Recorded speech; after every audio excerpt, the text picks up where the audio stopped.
नमस्कार, आदाब। एबीसी के पॉलिटिकल व्यू में आपका स्वागत है। दरअसल कब पुराने दोस्त एक बार फिर दोस्त बन जाएं, कब पुरानी दुश्मनी टूटकर एक बार फिर दोस्ती में बदल जाए, यही कुछ आप पार्टी में देखने को मिल रहा है। दिल्ली में केजरीवाल की क्या हार हुई, उनके पुराने दोस्त अब उनकी तारीफ करने लगे।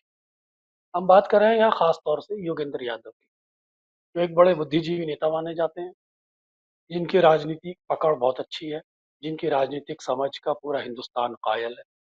उन्होंने अपने खास एक इंटरव्यू में एक चैनल को देते हुए कहा कि ये जो मौजूदा हार हुई है, ये सिर्फ एक व्यक्ति की हार नहीं, बल्कि हम सब लोगों की हार है। यानी कि वो कह रहे थे कि पूरे इंडिया गठबंधन की हार है, पूरे समाज की हार है, एक विचारधारा की हार है।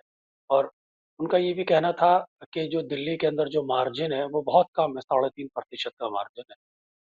इसलिए इसे बीजेपी की जीत नहीं ठहराया जा सकता, इसे आप पार्टी की हार जरूर माना जा सकता है। आखिर क्या बात है कि काफी लंबे समय बाद योगेंद्र यादव इतने सकारात्मक होके केजरीवाल के लिए बोल रहे हैं। आखिर क्या वजह है कि इतने लंबे समय बाद ये पुराने दोस्त एक दूसरे के प्रति सकारात्मक नजर आ रहे हैं? आखिर क्या वजह है कि योगेंद्र यादव को की तरफ से केजरीवाल के प्रति एक दोस्ती का हाथ वैचारिक स्तर पर बढ़ाया गया है? ये बात ठीक है कि योगेंद्र यादव ने किसी तरह की सीधे दोस्ती की पहल तो नहीं की है, लेकिन जिस तरह से वो इंटरव्यू दे रहे हैं उससे तो ये साफ साबित होता है कि योगेंद्र यादव के दिल में आज भी केजरीवाल के लिए एक रेस्पेक्ट, एक आदर झलकता है। उनका ये कहना था कि दिल्ली के अंदर जिस तरह से लेफ्टिनेंट गवर्नर ने आप पार्टी को परेशान किया, वो भी उस इस हार के लिए जिम्मेदारी उसको मानते हैं। उन्होंने यहाँ तक कह दिया कि शराब घोटाला जो दिल्ली में हुआ है वो अभी तक साबित नहीं हुआ। ये न उस पर योगेंद्र यादव का ये भी कहना है कि ना तो मनीष सिसोदिया पर अभी तक कोई इल्जाम साबित हुए हैं, ना केजरीवाल पे इसके कोई इल्जाम साबित। तो आखिर वो इतने सकारात्मक होके दिल्ली हार की जो समीक्षा कर रहे हैं उसकी वजह क्या है? ये बात ठीक है कि मौजूदा परिस्थितियों में योगेंद्र यादव ने जिस तरह से आप पार्टी का विश्लेषण किया है, या जिस तरह से आप पार्टी की हार को लोगों तक पहुंचाने की कोशिश की है, उसमें कहीं ना कहीं कुछ तंज भी शामिल है, उसमें कुछ टिप्पणी भी शामिल है, लेकिन उसमें कुछ सकारात्मकता भी शामिल है। लेकिन सवाल ये होता है कि वो बार बार जिस विचारधारा की तरफ इशारा कर रहे हैं कि दिल्ली के अंदर जो मुख्य कारण है वो एक विचारधारा की पृष्ठभूमि से भी जुड़ा हुआ है। आखिर वो विचारधारा की तरफ क्यों जोर दे रहे हैं? दरअसल योगेंद्र यादव खुद एक विचारधारा को फॉलो करते हैं। योगेंद्र यादव खुद एक विचारशील व्यक्ति हैं। योगेंद्र यादव इस विचारधारा के महत्व को समझते हैं। अब हम समझते हैं कि पिछले काफी समय से आप देख रहे होंगे कि आप पार्टी की जो हार का मुख्य कारण माना जा रहा है वो सॉफ्ट हिंदुत्व माना जा रहा है। यानी कि उनका ये कहना था, योगेंद्र यादव का, कि लोगों के अंदर एक भ्रम की स्थिति पैदा हुई थी, लोगों के अंदर ये एक मैसेज गया था, या लोगों के अंदर एक इस तरह का परसेप्शन डेवलप हुआ था कि अरविंद केजरीवाल या उनकी पार्टी आप जो इस जिस विचारधारा को लेकर वो चले थे, उस विचारधारा का एक व्यवहारिक रूप जनता के बीच में पेश नहीं कर पाए। उन्होंने यहाँ तक भी क्रिटिसाइज किया केजरीवाल पर कि वो आप पार्टी ने ये डिसाइड कर लिया था कि उन्हें सॉफ्ट हिंदुत्व के पैरामीटर या उसी परिधि में राजनीति करनी है। वो भारतीय जनता पार्टी से सीधे टकराने की कोशिश करेंगे, जिसके चलते ये इस तरह की हार देखने को मिली है। हालांकि वो इस हार के को बहुत बड़ी आप पार्टी की हार नहीं मानते। उनका ये कहना था कि केजरीवाल के अंदर एक संघर्ष की क्षमता है। उनका ये कहना है कि केजरीवाल के अंदर एक स्ट्रीट फाइटर होने के बहुत ज्यादा गुण है। केजरीवाल अंदर सर्वाइवल करने के गुण हैं। उनका ये भी कहना है कि आप पार्टी को इतनी जल्दी नहीं कहा जा सकता कि वो खत्म हो जाएगी। आप पार्टी अभी पंजाब में एग्जिस्ट करती है। केजरीवाल आने वाले समय में इस आप पार्टी को कैसे रिवाइव करते हैं, ये भी देखने वाली बात है। लेकिन जो संकेत योगेंद्र यादव दे रहे हैं, उससे तो साफ जाहिर होता है कि योगेंद्र यादव कहीं ना कहीं आप पार्टी के प्रति सकारात्मक है। वो एक मैसेज देना चाहते हैं केजरीवाल को, अगर तुम्हें मेरी ज़रूरत है या तुम ये महसूस करते हो कि मैं तुम्हारे कहीं काम आ सकता हूँ वैचारिक दृष्टिकोण से, तो मेरी सेवाएं तुम्हारे लिए हमेशा से, और मेरे दरवाजे तुम्हारे लिए हमेशा से खुले। वो एक संदेश देने की इस तरह की कोशिश कर रहे हैं। हालाँकि ये संदेश बिटवीन द लाइन्स है, उन्होंने स्पष्ट रूप से तो ऐसी कोई बात नहीं कही है, लेकिन उनकी बातों से जो केजरीवाल और आप पार्टी के प्रति जो सकारात्मकता झलकती है, उसके बीच ये संदेश को पढ़ा जा सकता है। उन्होंने ये भी कहा कि शिक्षा के क्षेत्र में, खासतौर से स्वास्थ्य के क्षेत्र में आप पार्टी ने बहुत अच्छा काम किया है और आप पार्टी ने जो एक मॉडल बनाया था, उससे लोगों को बहुत ज़्यादा फ़ायदा भी मिला। लेकिन इस मॉडल के बाद राजनीति कैसी होनी चाहिए थी? क्या आप पार्टी को एक एक विचारधारा से इस अपनी केजरीवाल मॉडल को जोड़ने की जरूरत थी, या ये कह सकते हैं राजनीति के अंदर जिस राजनीतिक ढर्रे में वो चले गए उससे बचने की जरूरत थी। उनका इशारा था साफ कि अगर इनका ये जो केजरीवाल मॉडल है, या जो दिल्ली में आप पार्टी ने जो मॉडल बनाया था, वो अगर विचारधारा से जुड़ जाता, तो उनका ये मानना है कि केजरीवाल को इस तरह की जो हार मिली है उसका सामना न करना पड़ता।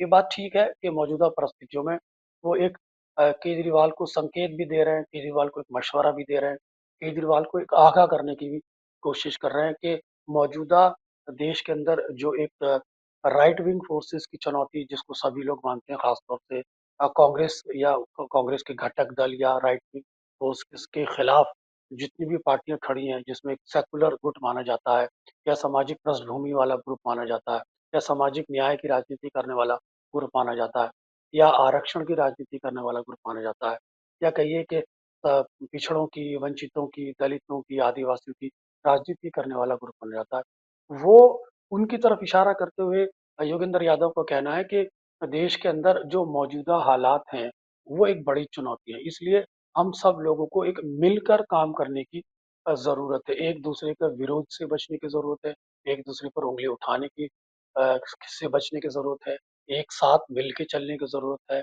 आपदा में आपदा में अवसर तलाशने की ज़रूरत है। ये जो जुमला है योगेंद्र यादव का कि आपदा में अवसर तलाशने की ज़रूरत है, ये बड़ा मायने ख़ेज़ जुमला है।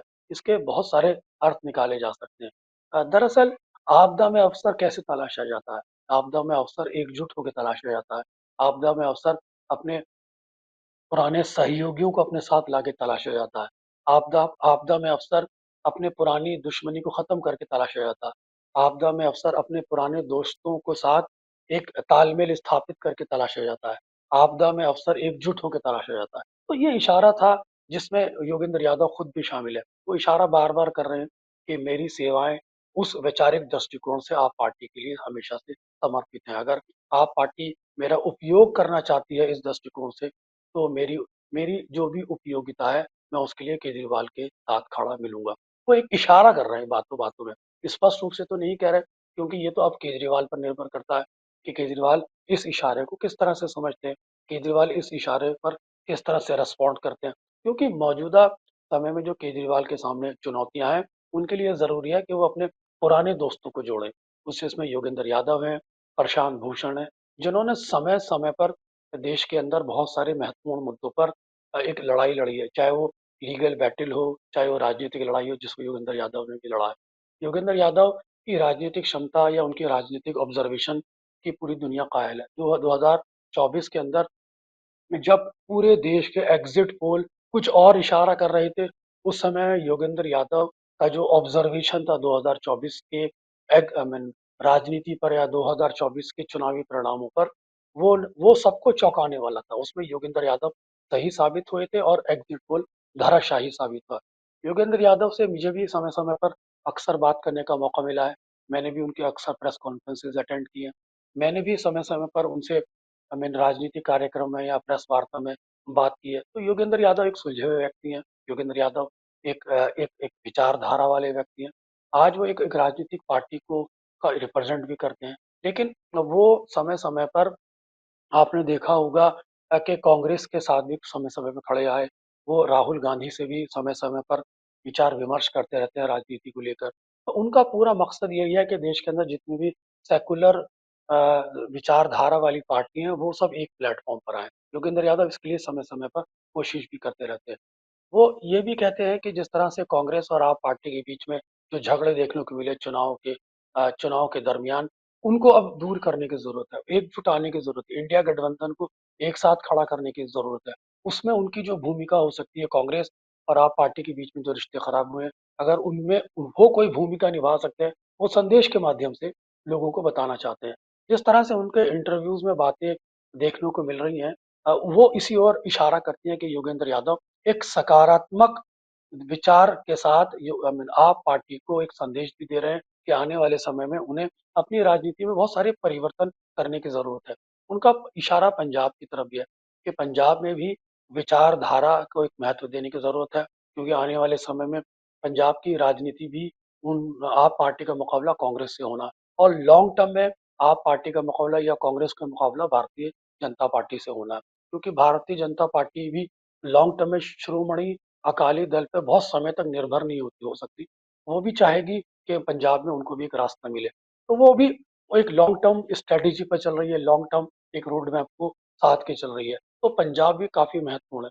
तो फिलहाल केजरीवाल के लिए जो संकट हमें सामने देखने को मिल रहे हैं, उसमें अगर उन्हें अपने पुराने दोस्तों का सहारा मिलता है या पुराने पुराने सहयोगियों का सहारा मिलता है तो इसमें किसी को आश्चर्य नहीं होना चाहिए।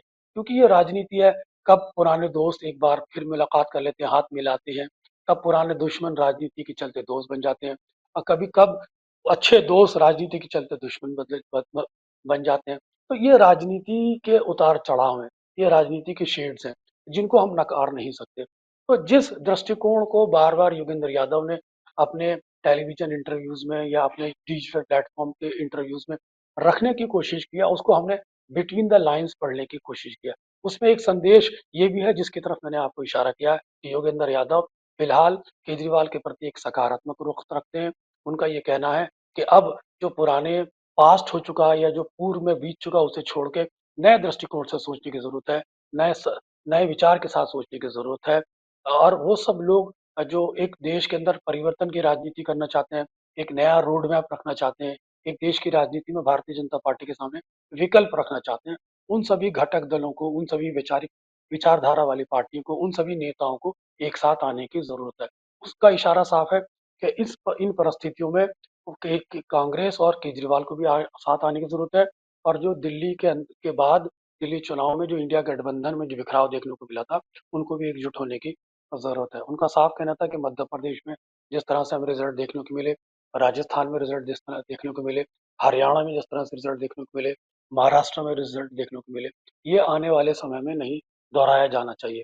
इशारा उनका ये साफ था कि आने वाले समय में बिहार भी है, फिर उत्तर प्रदेश की राजनीति है और और अन्य जगह भी देश के अंदर चुनाव है। उस इन इन सभी चुनाव की पृष्ठभूमि में अगर समान विचारधारा वाले लोग एक साथ आते हैं और उसके अंदर उनका कोई योगदान हो सकता है 2 लोगों को मिलाने में या दोस्ती कराने में, तो वो हमेशा से उसके लिए तत्पर हैं, वो हमेशा से अपना दरवाज़ा खुला रखते हैं, वो दोस्ती का हाथ बढ़ाना चाहते हैं। इसी परिप्रेक्ष्य में उन्होंने केजरीवाल के लिए भी एक सकारात्मक संदेश दिया, जिसके आधार पर ये माना जा रहा है, जिसके आधार पर ये चर्चाएँ हैं बुद्धिजीवी वर्ग के अंदर, जिसके आधार पर सोशल मीडिया पे चर्चाएँ देखी जा सकती हैं, जिसके आधार पर एक एक बुद्धिजीवी वर्ग में ये सोच पाई जाती है कि केजरीवाल को अब अपने पुराने सहयोगी प्रशांत भूषण और योगेंद्र यादव जैसे बुद्धिजीवी लोगों का साथ लेना चाहिए और उन्हें अपनी उन कमियों को दूर करना चाहिए, जो कमियों के चलते वो दिल्ली में हारे। तो कुल मिलाकर आज का ये संदेश था। आप हमारे साथ जुड़े एबीसी दर्शक हमारे हमेशा हमें सराहते रहते हैं, अपने विचार हमें कमेंट बॉक्स में निरंतर प्रदान कराते रहते हैं। हमारे वीडियोस निरंतर आप देख रहे हैं। मेरी आपसे निवेदन है कि एबीसी चैनल को सब्सक्राइब करते रहें। एबीसी चैनल को सभी प्लेटफ़ॉर्म पर शेयर करते रहें। एबीसी चैनल पर अपने निरंतर विचार प्रकट कराते रहें। आपने हमारा ये वीडियो सुना, आपका बहुत-बहुत धन्यवाद। एबीसी हिंदी न्यूज़ आज ही जुड़िए हर खबर के साथ